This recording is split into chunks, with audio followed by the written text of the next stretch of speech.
যদি তোমাকে কেউ সত্যিই ভালোবাসে, তাহলে সে তোমার কাছ থেকে এই ৩টি জিনিস অবশ্যই আশা করবে। প্রথমটি হচ্ছে সময়। যে তোমাকে সত্যিকারের মন দিয়ে ভালোবাসবে, সে সবসময় চাইবে যে তুমি তার সাথে সময় কাটাও এবং সবসময় তার পাশে থাকো।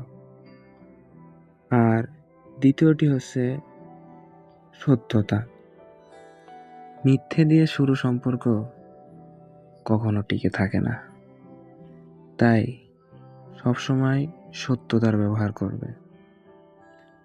আর ৩ হচ্ছে ভালোবাসা। ভালোবাসা শুধু আই লাভ ইউ দিয়েই প্রকাশ পায় না। একজন আরেকজনের অনুভূতি বোঝার মাধ্যমেও ভালোবাসা প্রকাশ পেয়ে থাকে।